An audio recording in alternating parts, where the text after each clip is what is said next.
This is episode 315 of That Shakespeare Life.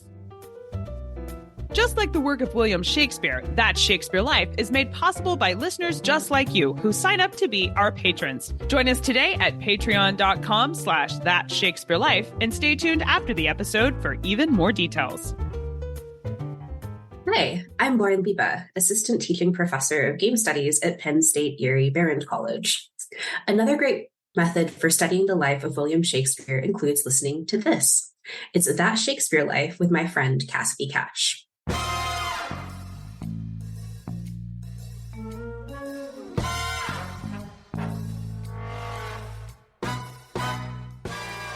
Because Jews weren't allowed on English soil, in order to take the jobs and come to England, it was a prerequisite that they convert and become Protestants. So they did, except that they didn't really. They attended church like all English people were required to do, and they were checked off on the list, and they had their kids baptized, but they still practiced Judaism at home in secret.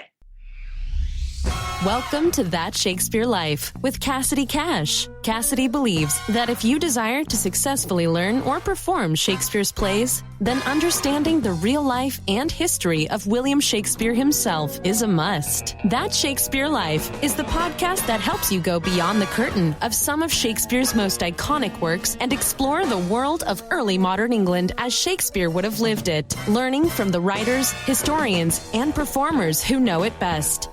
And now, here's Cassidy. Close to 300 years before Shakespeare's birth, in the year 1290, King Edward I expelled anyone of Jewish descent from England altogether. It would not be until 40 years after Shakespeare's death that Jews would be allowed to return to England. This law makes it somewhat confusing to find over 100 references to Jews and Jewry in Shakespeare's plays. How did he know about Jewish people if there weren't any in England? Additional history further muddles the waters with the story of Roderigo Lopez, a Spanish Christian of Jewish ancestry that worked as a private physician to Elizabeth I. Ultimately, Lopez was executed, his sentence being influenced heavily by rampant anti-Semitism in England at the time. Lopez was not the only Jew in England for Shakespeare's lifetime, but his story shines a light on the plight of racial Jews, as well as anyone seeking to practice the Jewish religion who lived during the life of William Shakespeare. Here with us to tell us more about Lopez's life, Jews in early modern England, and the references to Jews found in Shakespeare's Merchant of Venice are our guests, Rona Silverbush and Sammy Plotkin. Rona Silverbush is an acting coach in New York City who has written and co-written several books, most notably Speak the Speech, Shakespeare's Monologues Illuminated with Sammy Plotkin. Hailed by Sir Derek Jacobi as, quote, a fabulous book, gloriously packed with information, end quote. Which I have to agree. It's overflowing with fun and useful information, which is what Rona and Sammy join us to share a little bit about today. Sammy Plotkin is co-author with Rona Silverbush of Speak the Speech, Shakespeare's Monologues Illuminated. Sammy is a playwright, mystery writer, and freelance writer. Sammy coaches writing and film editing and has been an actor and acting coach herself. She presents masterclasses and workshops in acting Shakespeare. Learn more about both our guests in the show notes for today's episode. Hello, Rona and Sammy. Welcome to That Shakespeare Life. Thank you. It's great to be here. Thank you. It's a pleasure to be here. What roles in society did Jews hold for Shakespeare's lifetime? And what records do we have of how Jews were able to live in London and make a profitable wage? Well, as you mentioned, Cassidy, in your intro, the Jews were expelled from England in 1290. So in theory, there were no Jews in England in Shakespeare's time, except that, of course, there were. They were just hiding in plain sight.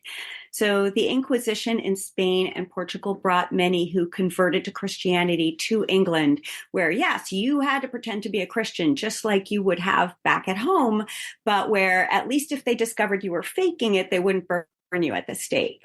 Right, exactly. But the English occasionally needed a Jewish person and kind of made a little dispensation to allow one in. Like, for example, when the universities wanted their students to study the Old Testament in, its original archaic biblical Hebrew, they'd need someone who could teach them that, which meant they had to import a Jewish guy. Mm-hmm. And then also there were the musicians. So Queen Elizabeth's dad, Henry VIII, wanted the best court musicians in all of Europe, and he got them. So the finest string instrument musicians were a cohort of Jews from Portugal, and the finest wind instruments were the Bassano brothers. The Bassano boys. Right. They were a family of Venetian Jews of Moroccan Jewish descent. But because Jews weren't allowed on English soil, in order to take the jobs and come to England, it was a prerequisite that they convert and become Protestants. So they did, except that they didn't really. They attended church like all English people were required to do, and they were checked off on the list, and they had their kids baptized, but they still practiced Judaism at home in secret. Yeah, except, theoretically, there were, quote unquote, no Jews in England in Shakespeare's day, sure. It would seem that there was this outright objection to Jews as a race. No amount of conversion to Protestantism would be sufficient to allow them to stay in England. But there's these presence of figures like Roderigo Lopez, who is not only Jewish, but operating at the highest levels of society in direct service to the Queen herself. That suggests that the law against Jews for Shakespeare's lifetime was aimed at keeping England religiously Protestant. And some of the things you've just mentioned about going to church and being checked off sort of backs that up as well. And the suggestion is that this is not a racial prejudice against the race. And I think that's an important distinction for modern listeners who are used to racial disparagement being about an opposition to someone's skin color or an opposition to their ethnicity. Was England's official opposition to Jews a racial concern, or was this strictly a religious objection? Okay, so yes, and also yes. It was both. And you're pointing to a conundrum for the English of that time that was really creating kind of an existential crisis for them. See, the English people's concern with race in Shakespeare's day was completely intertwined with their very strong anti-Semitism. And you'd think there wouldn't be anti-Semitism, right, in the absence of actual Jews to hate on. But no, as we'll explain. And you're right that thinking of Jews as a race made them suspect as Protestants and created a further problem for them. So to explain what we're trying to say, let's decouple the race and the religion thing from the anti-Semitism thing for a moment, and we'll address one of them at a time.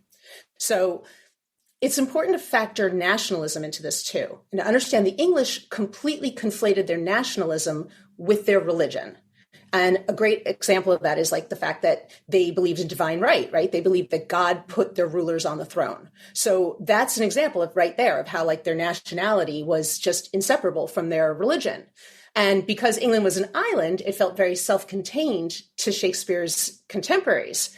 And so thinking there were no Jews on the island as far as they knew, right, for 300 years at this point, both the nationality and the religion of the English were fused with their further notion of being a race. This is where race comes into it to answer what you're saying, separate from the Jewish race. But now England was going through a crisis. And it was the same crisis that the Inquisition in Spain and Portugal had totally unleashed on all of Europe, which was what to make of the conversion of all those Jews from Spain and Portugal to Christianity, who then fled to England, because it turned the whole paradigm of religion, the two religions being separate races, on its head, right? Turned it upside down. They didn't know whether the Jews' race changed when they converted or stayed the same, even though they were now Christians. And both of those ideas were horrifying to them. Because if the Jews' race somehow changed because they converted, that struck fear into the hearts of the English, because they wondered, like, could the reverse also be true? Like, could I go to sleep at night like a really good English Christian and then wake up having, quote unquote, turned Jew, which is what Shakespeare had Lancelot Gobbo in A Merchant of Venice worry about. They were sincerely terrified of that. But on the other hand, if the Jews' race remained the same, even if they converted, then that completely undoes the established English paradigm that the religions are separate races. And that was scary to Shakespeare's contemporaries, because it meant they had to re-examine like a long held fact. And if we know anything about Elizabethans and Jacobeans, is that they hated having to replace long-held beliefs about how the world was structured with new ones. So they were in a very destabilizing moment in Shakespeare's time. It was deeply unsettling to them. They were seriously rattled. Right. Yeah. And so being seriously rattled like that brings us to the specific anti-Semitism part of this. So anti-Semitism was already really deeply ingrained in English culture by the time the Jews were expelled in 1290. And then, if anything, it just grew in their imaginations, precisely because your imagination can totally run amok without a specific example. They didn't have an overtly Jewish neighbor around to contradict the grotesque stereotypes. So first of all, there was this by now centuries old and really deeply held belief that Jews were responsible for the death of Jesus. And then a huge offshoot of that, that grew out of that, was what's known as the blood libel. And so for those who aren't familiar with the term blood libel, it's the idea, the belief that Jews would routinely abduct and murder Christians, often Christian children, and usually that the blood of those Christians would be used for various ritual purposes, such as to bake into the matzah or drink instead of wine at Passover. And scholars have recorded over 100 supposed ritual uses of Christian blood. So we can really see from that the degree to which the English imagination was just going wild. Well, I'll never be able to read Titus Andronicus the same way again. Right? Exactly. That's exactly right. You know, Aaron's of a different race, and exactly. Yeah. So a famous example that was still really current in their minds in Shakespeare's time was the murder of a little orphan boy, this poor kid. His name was Little Hugh of Lincoln, back before the Jews were exiled. So it was like 1255, 35 years before they were exiled by King Edward so he could keep all their stuff. So the murder was falsely pinned on the nearby Jewish community, and 19 Jews were executed for it. And then they were exiled shortly thereafter, all of them. So 300 years later, this myth that Jews routinely did this was going strong.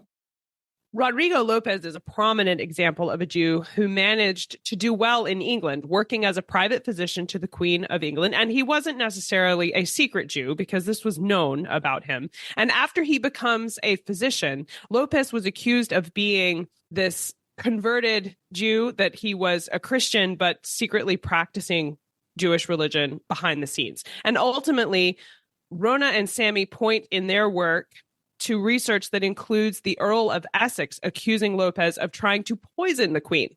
Rona, can you share with us why accusing a Jew of trying to poison the Queen, poison specifically there, was a major concern to monarchs of this period? Why was it significant that he's being accused of poisoning her?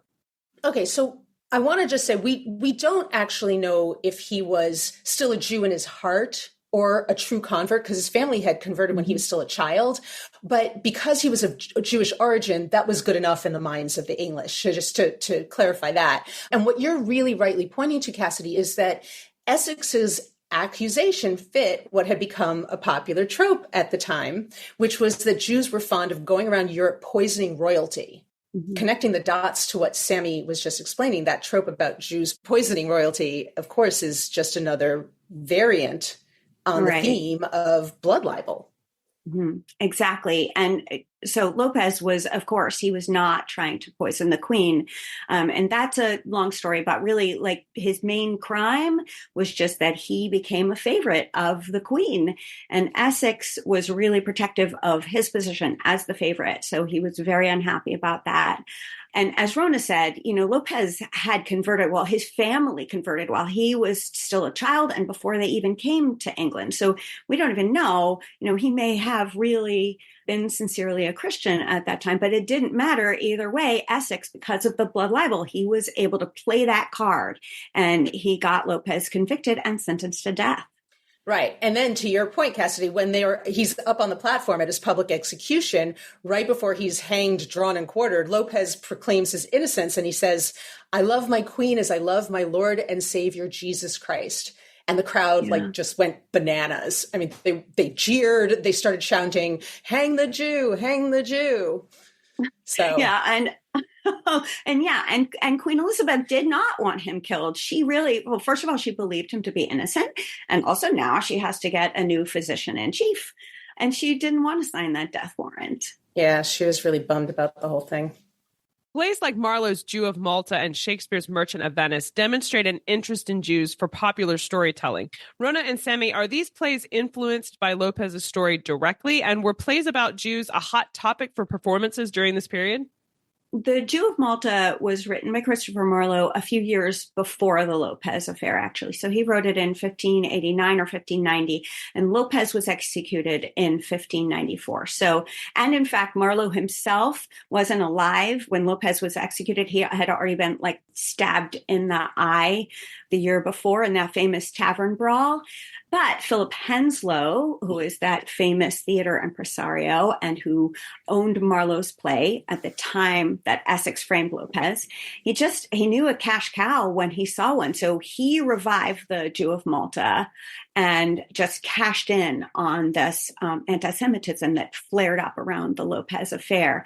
And actually, in fact, his theater company went into rehearsal on the play the day Lopez was arrested. Yeah. Oh my God. That same day. I mean, they heard Lopez got arrested and they were like, dig out the costumes. Wait, where do we store the fake nose? Yeah. And Rona is not joking, actually, about that. So the actor playing the Jewish Uber villain, Barabbas, he wore a fake long nose. I Totally. you're inflating that. No, I'm not exaggerating. I'm underplaying it. Yeah. That's insane. Yeah. Insane. Yeah. But so the play itself was written earlier, and so it wasn't influenced by the Lopez affair, but its revival at the time definitely was. It totally was. But meanwhile, as for Shakespeare, as you know, Cassidy, it was common in those days for playwrights to respond to one another's works with related works of their own. And Shakespeare was not going to be outdone, either creatively or financially, by a rival theater company. So he instantly sat down to write his company's Jew play. And here's how he made it really obvious that it was a retort to Marlowe's revival. It's so funny. So for anyone who doesn't know the play The Merchant of Venice, we need to explain that Shylock, the Jew of the play, is not the merchant of the title. The Merchant of Venice that Shakespeare named the play for is a character who's a Christian character named Antonio who borrows money from Shylock the Jew.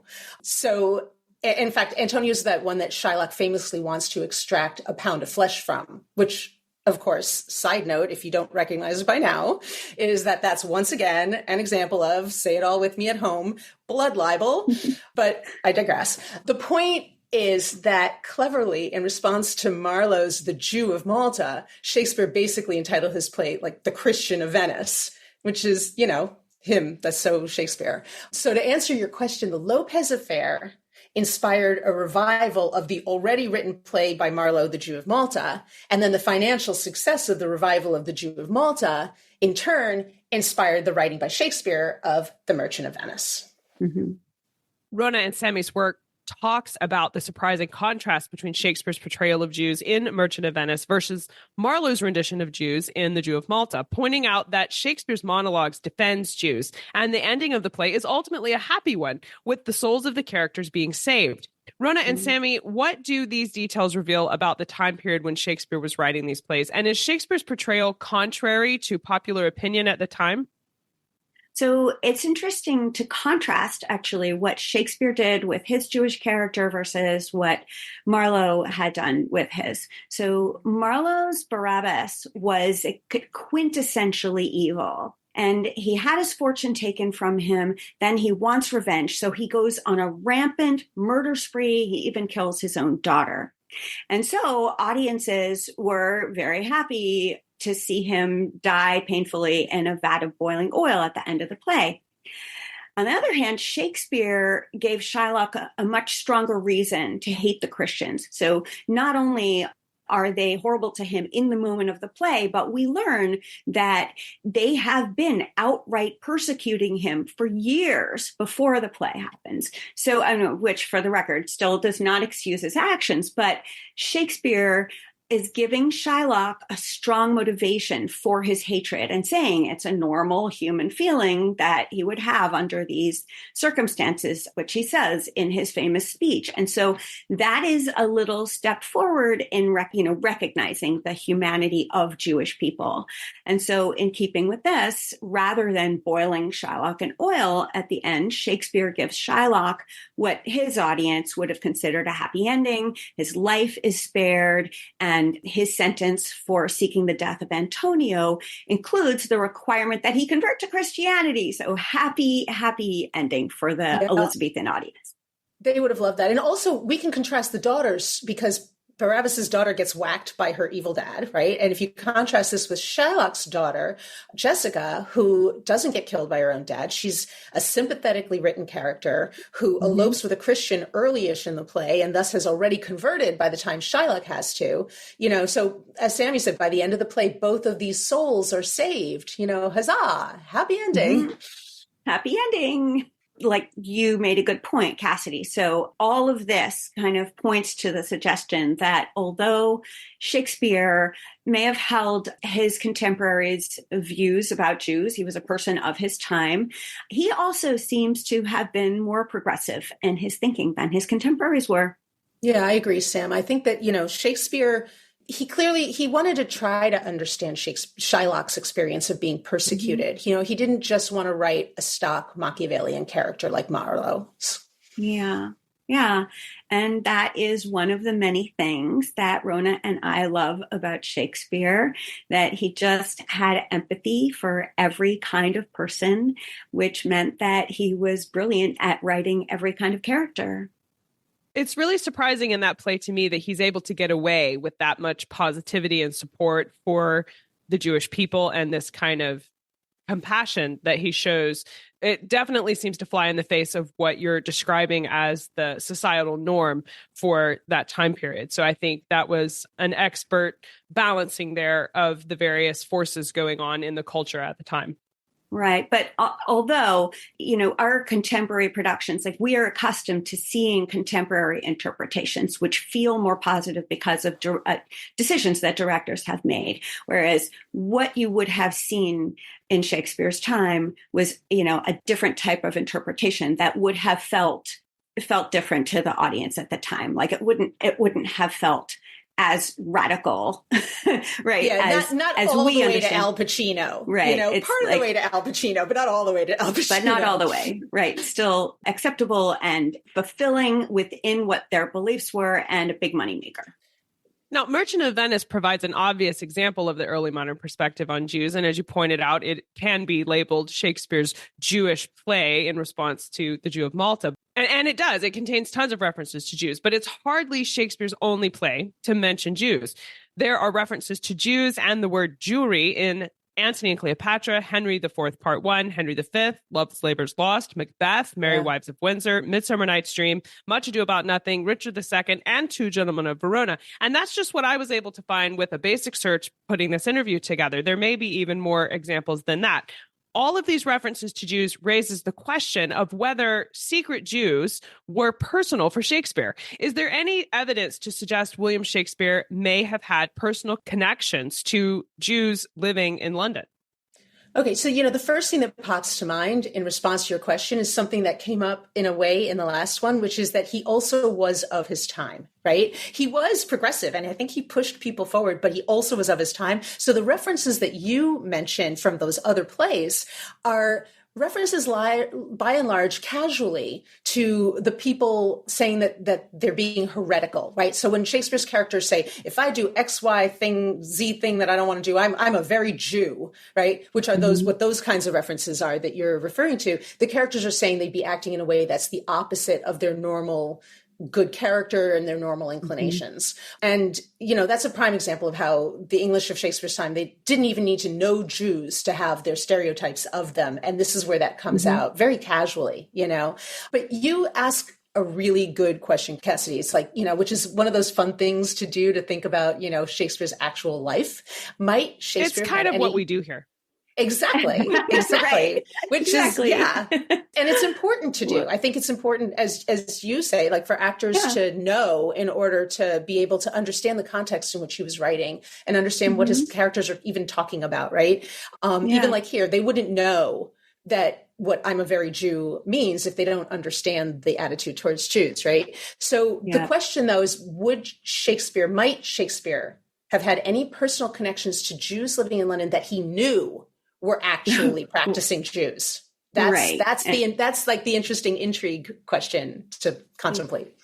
Exactly. Because we most certainly know that he knew people who were crypto Jews. So, because, for one thing, he performed at court, and these Portuguese and Phoenician court musicians performed at court, and sometimes together.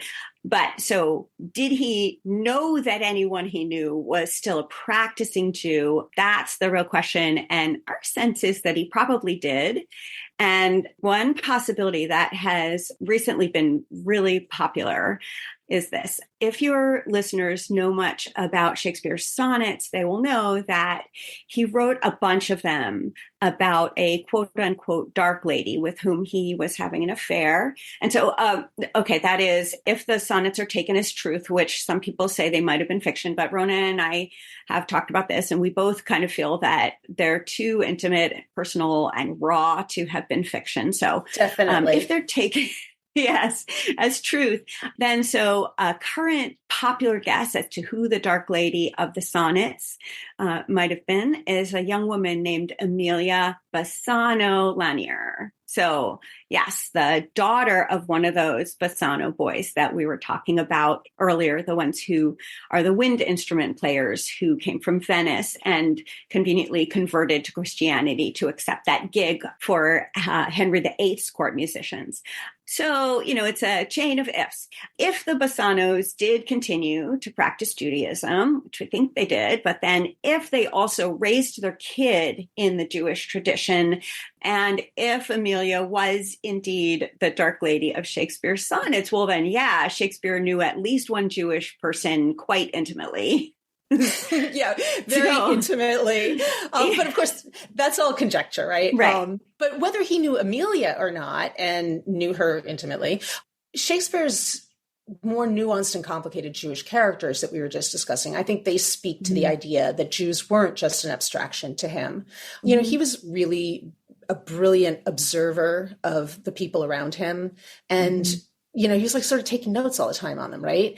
And we're pretty sure he knew the full score of some of the people that he knew and interacted with.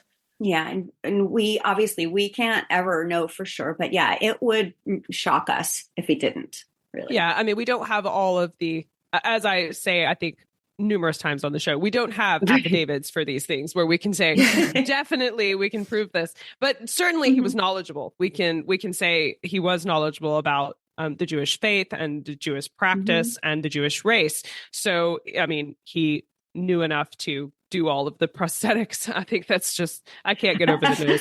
But I don't know if Shylock wore nose. We just know that Barabbas. We know that Barabbas did. Yeah. Okay. So we can't pin that one on Shakespeare. Yeah, but no. Okay.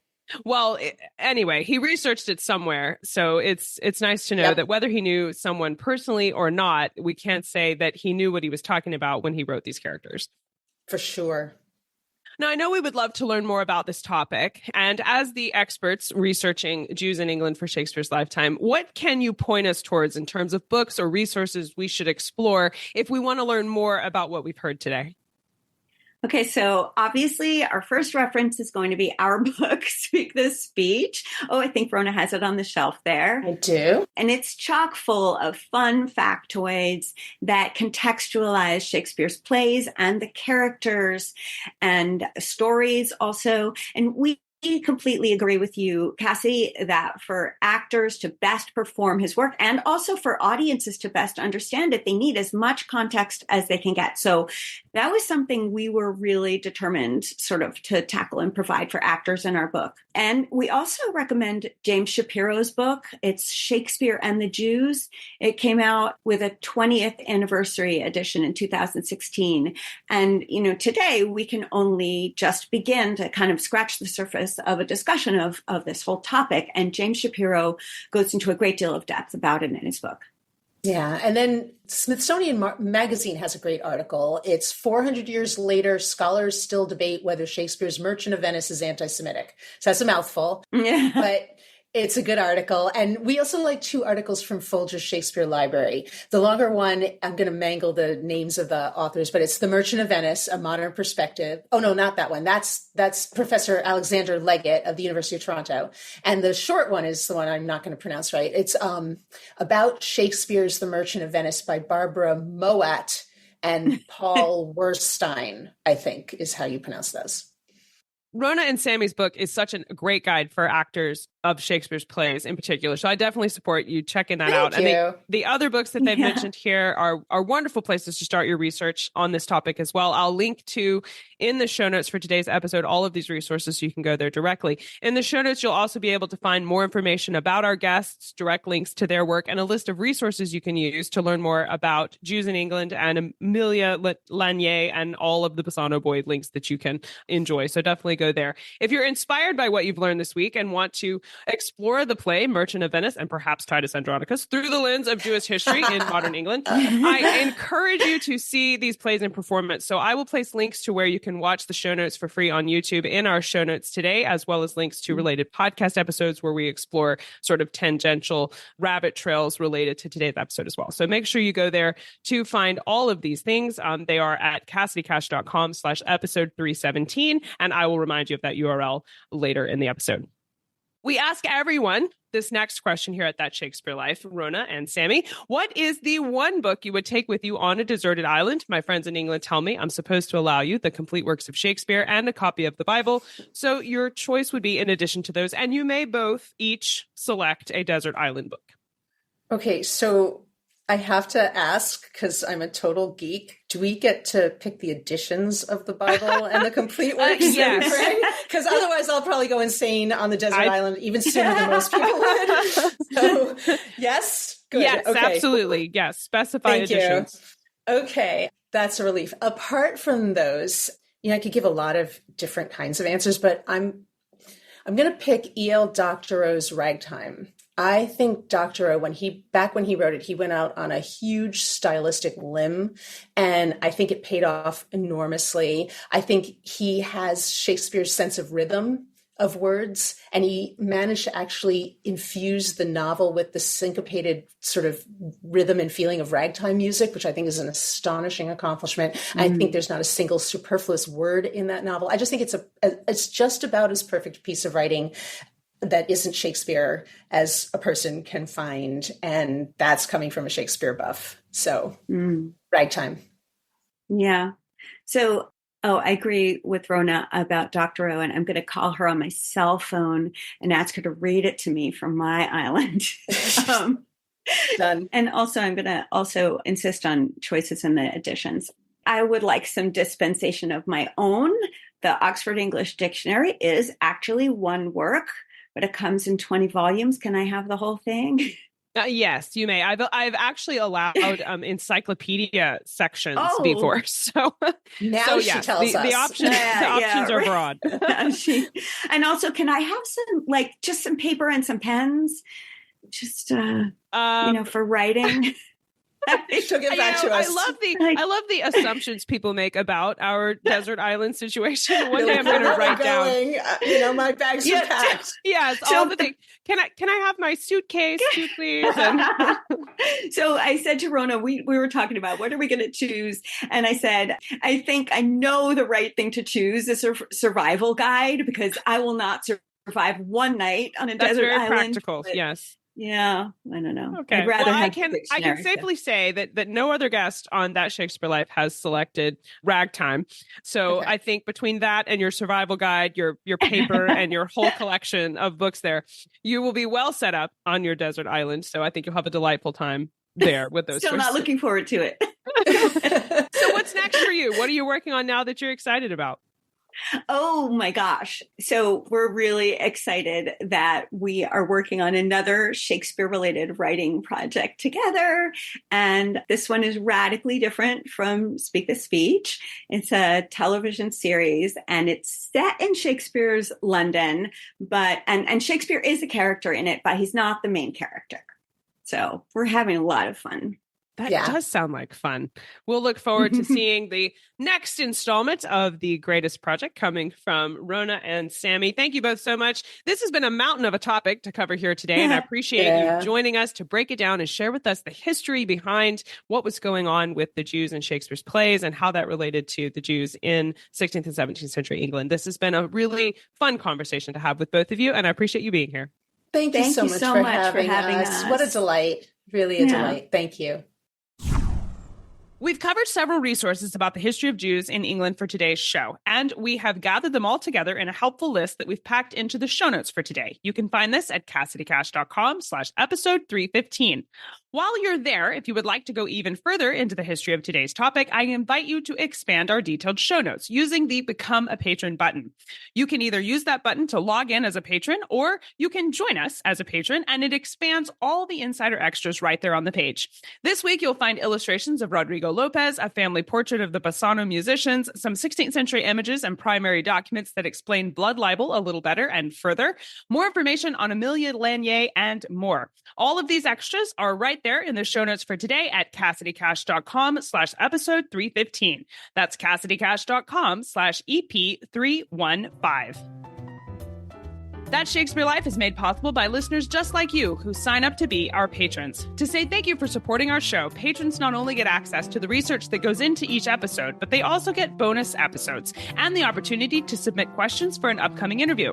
Our patrons area on Patreon includes a video library, virtual tours, and an entire educator section that maps out exactly how to use our show to complete a full 35-week year of Shakespeare history, including hands-on activity kits that coordinate with our show and with Shakespeare's plays. And that's just a fun way to let you try out some of the history you hear about here on the show.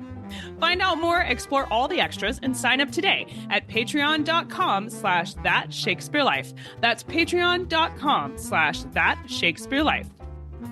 That Shakespeare Life is researched and produced by me, Cassidy Cash. Our audio engineer is Gary Mayholm. That's it for this week. Thank you for listening. I'm Cassidy Cash, and I hope you learned something new about the Bard. I'll see you next time. Bye-bye.